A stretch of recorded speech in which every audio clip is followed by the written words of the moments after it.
Senhoras e senhores, com a palavra o presidente da República, Jair Bolsonaro.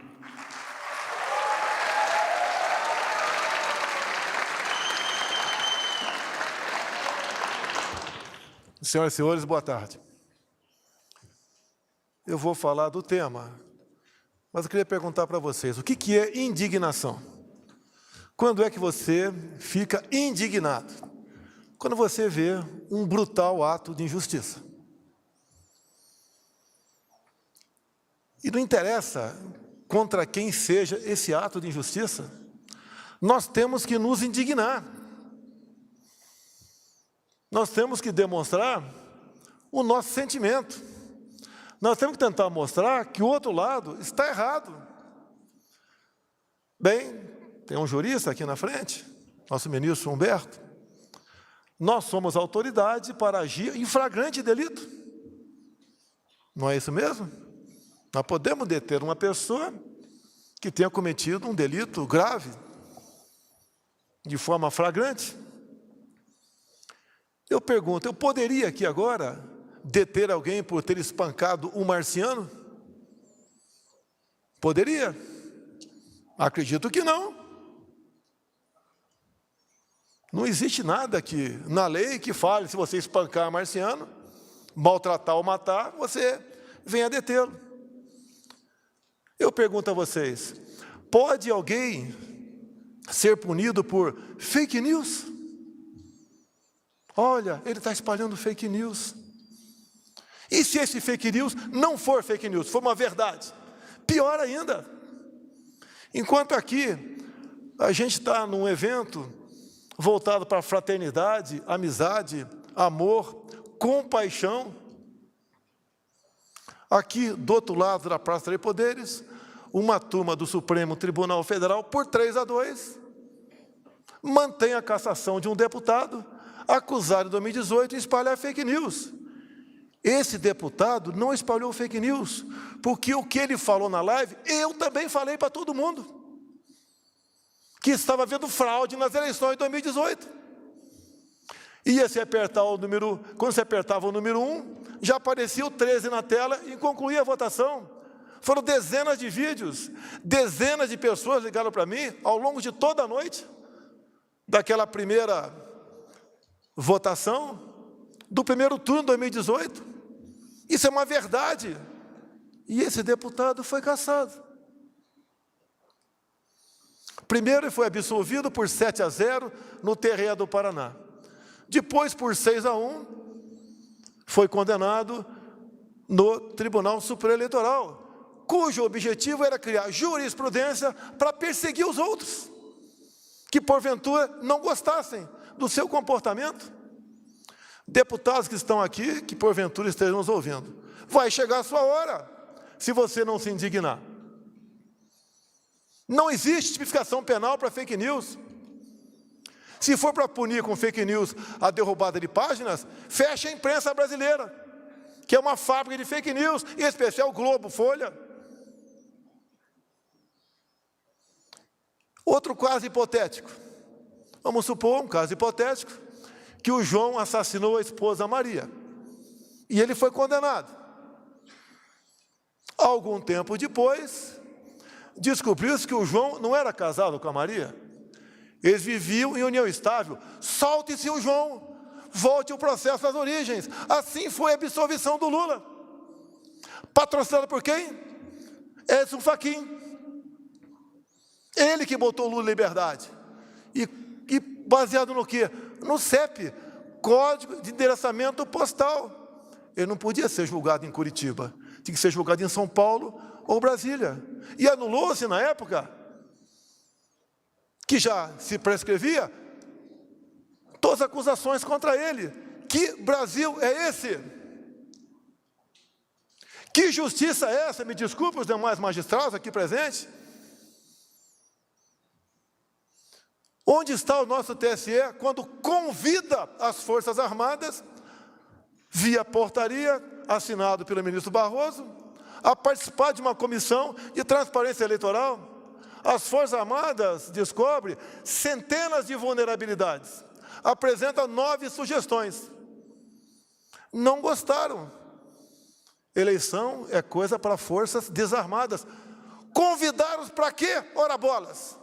Para fazer papel do quê? Eu sou o chefe das Forças Armadas. Nós não vamos fazer o papel de idiotas.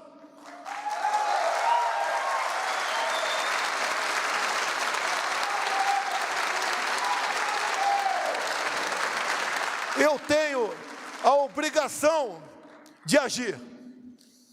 Tenho jogado dentro das 4 linhas. Não acho uma só palavra minha, um só gesto, um só ato, fora da Constituição. Será que 3 do Supremo Tribunal Federal, que pode muito, pode continuar achando que pode tudo? Eu não vou viver como um rato. Tem que haver uma reação. E se a população achar que não deve ser dessa maneira, preparem-se para ser prisioneiros, sem algemas. O ministro que solta o Lula é o mesmo que está à frente do Tribunal Superior Eleitoral, dando as cartas como dono da verdade. O que ele fez essa semana que passou? A política externa é minha e do ministro França, do Itamaraty. Ele convida em torno de 70 embaixadores, e eles vão lá para dentro do TSE, e ele, de forma indireta, ataca a presidência da República, como homem que não respeita a Constituição, que não respeita o processo eleitoral, que pensa em dar um golpe, e conclui de forma indireta. Acabou as eleições, e imediatamente seu chefe de Estado deve reconhecer o ganhador das eleições, para que não haja qualquer questionamento junto à justiça. O que é isso, senão um arbítrio, um estupro à democracia brasileira? Para mim é muito mais fácil eu estar do outro lado. Muito mais fácil, Antônio de Paula, Carla Zambelli. Muito mais fácil. Tem a família toda perseguida, até a esposa processada. Canalhas! Processar a minha esposa, vem para cima de mim, se são homens.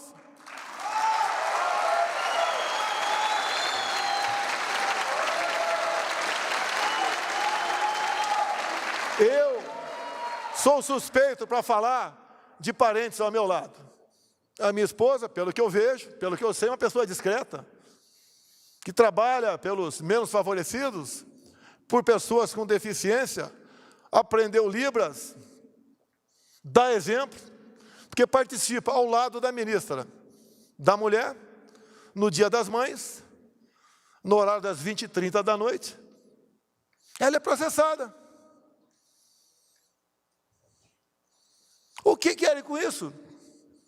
Essa questão, julgada agora há pouco por 3-2, o ministro Alexandre de Moraes falou, temos jurisprudência em cima do Francisquini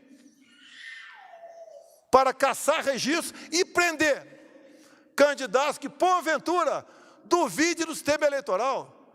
A dúvida, o debate, faz parte da democracia. Onde não há debate, há ditadura. Nós confiamos nas máquinas? Eu confio nas máquinas. Não confio em quem está atrás das máquinas.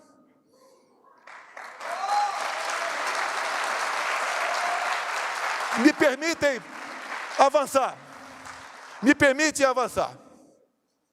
A minha segunda live do ano passado, onde eu peguei um inquérito da Polícia Federal, que foi aberto no início de novembro. Por que foi aberto? Porque um hacker fez uma denúncia. E a ministra Rosa Weber, que não sabia de nada, fez com que a Polícia Federal determinou que instaurasse o inquérito. O que eu vou falar aqui está dentro do inquérito, que não tinha qualquer classificação sigilosa até aquele momento. E lá está escrito dentro do inquérito, porque o delegado encarregado do inquérito pediu ao TSE informações. O TSE informou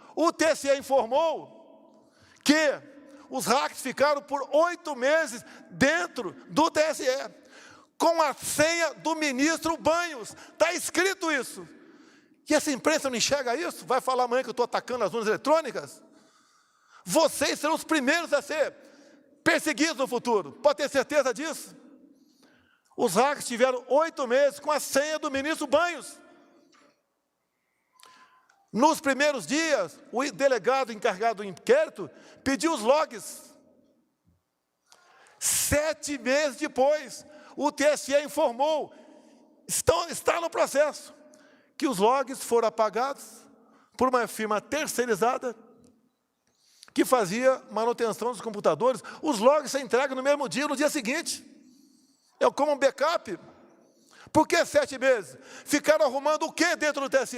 Porque só sobra margem para desconfiança. Será que o Datafolha está perfeitamente alinhado com o que está previsto no resultado do TSE? Nós não podemos ver sobre suspeição. Até num casal. Tem que sentar e conversar. Por que os técnicos do TSE não conversam com os técnicos das Forças Armadas que foram convidados a participar do critério?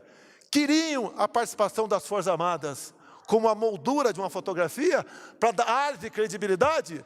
Esqueceram que eu sou o chefe das Forças Armadas. O que queremos no nosso Brasil? Ganhe quem ganhar as eleições. Eu entregue a faixa.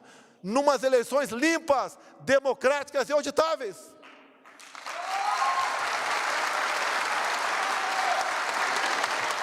O que aconteceu no dia de ontem, depois do show com os embaixadores? O ministro Fachin, presidente do TSE, convida lideranças religiosas. E o título do convite era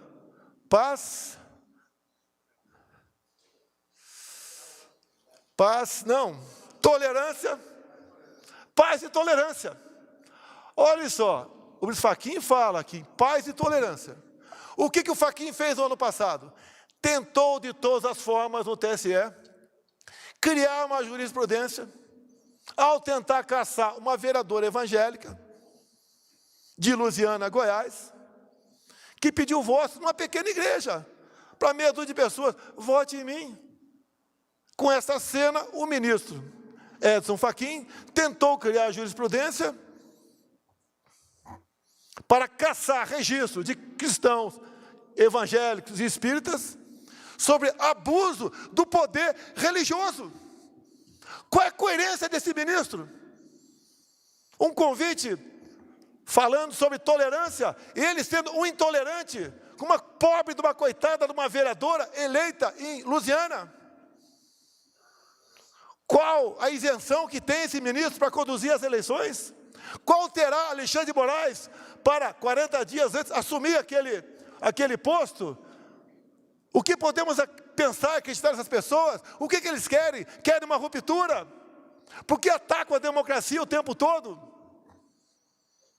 Aqui não tem ninguém mais homem do que o outro. Mas nós não podemos nos curvar. Eu não sou dono da verdade, nem dono do Brasil. Eu não sou a pessoa mais poderosa. Eu não sou a pessoa perfeita. E assim ninguém o é. Ou nós nos indignamos, acordamos para o que está acontecendo, ou marcharemos no caminho da Venezuela. O outro lado fala em aborto, esse de forma escancarada. Ataca os valores familiares o tempo todo, como o decreto de 2009 do PNDH3, cujo capítulo mais importante é a desconstrução da heteronormatividade.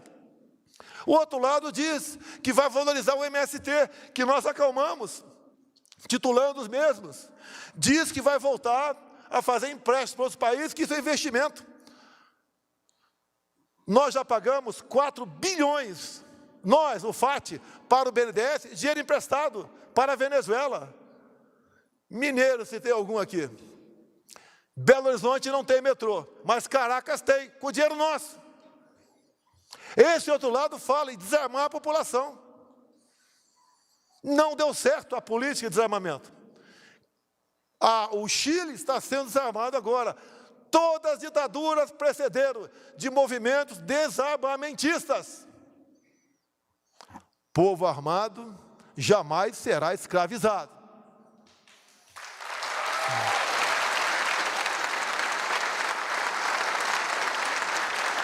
Ninguém desarma o povo americano. Não adianta aparecer por lá alguém com espírito ditador que não vai dar certo. O Brasil tem que criar esse espírito também. Tenho falado para todos os meus ministros. Em 64 tentaram tomar o poder pelas armas. Agora as armas que usam são as armas da democracia. Eu quero, eu não quero, eu puno, eu caço, eu prendo um deputado por 8 meses. Eu faço com que jornalista seja exilado, outros sejam presos. Ora as bolas, se as urnas são inexpugnáveis, por que temos o RAC preso há quase 1 ano em Minas Gerais? São inexpugnáveis. O que se espera de um país que age dessa maneira? Eu não estou dizendo que há fraude, mas há suspeita. Temos que dissipar essa nuvem da suspeição. Não podemos viver dessa maneira. Metade do meu tempo eu tomo para me defender de acusações do outro lado da Praça dos Três Poderes. Como agora, uma ministra me dá 10 dias para explicar como anda a população de rua do Brasil. Agora, Alexandre de Moraes, novamente, qual é o teu plano para defender os Yanomamis? Se eu perguntar para ele qual o tamanho da área Yanomami, duvido que saiba. Olha, se foi demarcado, porque não podemos estar lá dentro. É o tempo todo aceitando ações propostas por partidos que não tem mais que meia dúzia de representantes. As coisas mais absurdas acontecem. Como, por exemplo, começamos a fazer um contorno numa reserva indígena de 190 quilômetros aqui em Mato Grosso, onde que passando pela reserva seriam 110. E pela reserva pode passar, mas não pode asfaltar a estrada. E a estrada é intransitável, grande parte do tempo, tendo em vista os atoleiros. Vamos fazer um contorno de mais 80 quilômetros. Cada safra, 2.000 caminhões bitrens passam por essa rodovia, que agora vão andar mais 80 para ir, mais 80 para voltar, com o preço do diesel que está aí nas alturas. Mas a justiça diz, não pode asfaltar a reserva indígena. E agora, para concluir, que eu gostaria de falar 1 hora com os senhores, desde que os senhores não fossem embora, obviamente. Está o Supremo discutindo marco temporal. O que é isso? Já temos no Brasil uma área tamanho da região sudeste demarcada como terra indígena. Uma nova interpretação quer dar um artigo da Constituição. E quem quer dar essa nova interpretação? Ministro Fachin, marxista-leninista, advogado do MST. Votou depois o Cássio Nunes, 1-1. Agora está com o ministro Alexandre de Moraes. E eu tenho falado, se um novo marco temporal for aprovado, além de uma área tamanho da região sudeste, já demarcada como terra indígena, teremos outra área tamanho da região sul, que pela localização geográfica dessas centenas de terras indígenas, teremos uma outra área também, tamanho do estado de São Paulo, como terra indígena. Acabou a economia brasileira do agronegócio. Acabou a nossa garantia alimentar. Acabou o Brasil. O que eu faço se aprovar o marco temporal? Tenho 2 opções. Entrega a chave para o ministro Supremo, ou digo, não vou cumprir.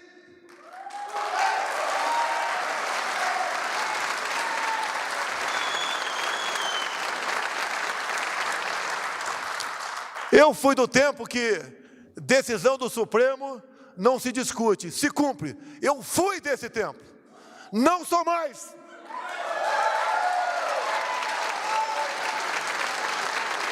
Certas medidas saltam aos olhos dos leigos. É inacreditável o que fazem. Querem prejudicar a mim e prejudicam o Brasil. Para onde vai a nossa pátria? Como está o Brasil pós-pandemia, e mesmo com essa guerra, estamos bem, levando-se em conta a maioria dos outros países do mundo? Para onde queremos ir? Porque essas decisões não têm um diálogo, não tem um convite para nada. É só pancada, pancada, pancada o tempo todo. Querem a volta daquele cara que roubou o país, o cara responsável por uma maior ato de corrupção da Via Láctea. Quer isso de volta? Já loteou todo o futuro ministério, o outro lado, inclusive as 2 vagas para o Supremo Tribunal Federal. Cristiane, quando se fala em aborto, que nós somos contra, primeiro, eu conheço o parlamento, não vão aprovar uma proposta nesse sentido lá. Se aprovar, tem o poder de veto aqui. Mas quem aprovou o aborto na Colômbia foi a Suprema Corte colombiana. Vocês acham que aquele cara voltando, botando o advogado do PT lá, o Zanini, e outro indicado por esse, né, que está fazendo miséria do TSE, vai botar que perfil de gente lá? Não adianta o André Mendonça pedir vistas, que ele é um evangélico. Vão passar o trator em cima dele. O que vão fazer com a nossa pátria? Olha o que está sendo feito via Assembleia Constituinte no Chile. Um país que estava redondinho na economia, que crescia no mínimo 5% próximo disso, todos os anos. Olha para onde foi. E olha que lá o voto é no papel. O outro lado ganhou porque o pessoal, né, resolveu se acomodar. Eu sou isentão, eu sou limpinho, uso talco pom-pom. E não foi votar. Agora estão fazendo um movimento de rua. Fora presidente do Chile. Aí aqui, as andanças minhas pelo Brasil, não é no local onde eu vou, que tem 1.000, 2.000, 5.000, 10.000 pessoas. Que ali pode falar, a gente é simpático a ele. Mesmo sem ter um ônibus parado na periferia, né? Mas ao longo do percurso, como o povo nos trata, a mim e aos meus ministros. O outro lado não consegue sair às ruas. Não sai de casa. Agora, diz que está com Covid, 10 dias, que não vai, mais 10 dias, não vai sair de casa mesmo. Que eleições são essas? Eu sou do tempo que eleições ganhava quem tinha voto nas urnas. Agora parece que é quem tem amigo no TSE. E lá tem uma sala cofre, que ninguém entra. A apuração é um ato público. Qualquer um de vocês tem que entender como são feitas as apurações. Não interessa se conheçam ou não de tecnologia. E como é feito? Ninguém sabe. Pode ser que seja feito corretamente? Pode. Mas não podemos ter a suspeição. Não podemos terminar umas eleições onde um lado não vai se satisfazer com o resultado. E olha que eu sou o chefe do executivo. O que é normal seria o chefe do executivo estar conspirando para permanecer no poder. Jamais farei isso. Entrego para qualquer um a faixa. Mas tem que ganhar no voto. Transparente. Alguns falam, o Bolsonaro está fazendo isso porque está criando um clima que vai perder. Meu Deus do céu, se o Lula tem 45%, vamos dar transparência para ele ganhar no primeiro turno. Isso não é um desabafo, é um alerta à nação brasileira. Podia ter ficado quieto, como quase todos os meus ministros me aconselham. Fique quieto, fique na tua, calma. Olha, o que aconteceu agora, 3-2, o que nós estamos vendo no dia a dia, é para ficar calmo? Vamos esperar acabar o jogo para pedir o VAR? Aqui tem gente que vai votar na esquerda, tenho certeza disso. É um direito teu, parabéns. Mas quem tem que ganhar a eleição é quem tem mais voto. E outra, se houver, se por acaso houver, vai haver só para presidente? Ou não vai haver para outros cargos? Por que o TSE não fala o seguinte, presidente, deixa os técnicos das Forças Armadas, vir aqui para dentro do TSE, conversar com o nosso pessoal, debater e fazer com que não tenhamos quaisquer dúvidas no pleito eleitoral. Nada mais justo do que isso. Por que vivemos na incerteza? É um milagre estar aqui. sobreviveu a uma facada, um milagre, uma eleição. Quem eu era? Eu não era nada dentro do parlamento. Era mais um deputado do baixo clero, que discursava para as paredes, como tantos outros discursam lá dentro. Resolvi vir candidato, porque, me desculpe, deputados, eu cansei do parlamento. Eu quero cuidar da minha vida. E falava durante a campanha, eu tenho duas alternativas, praia ou Planalto. Me dei mal, vim para o Planalto.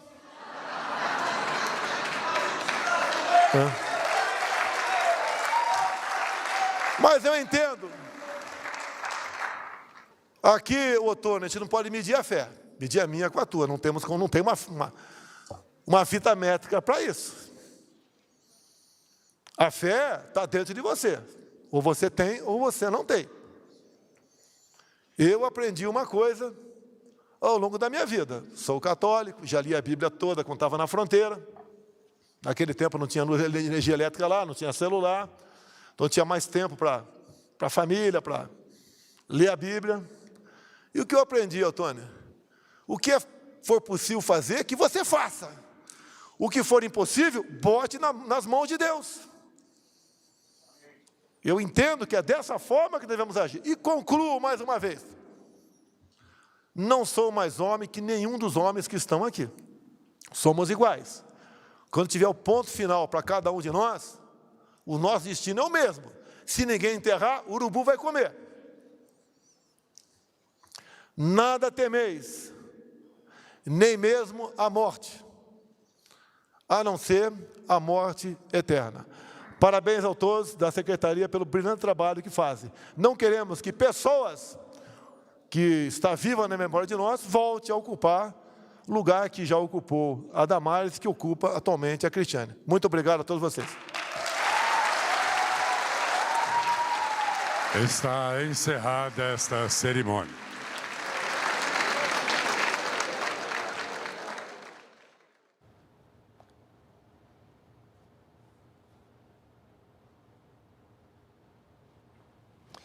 Tá, e nós acompanhamos direto do Palácio do Planalto a cerimônia Brasil pela Vida e pela Família, com anúncio de ações para a proteção da vida desde a concepção.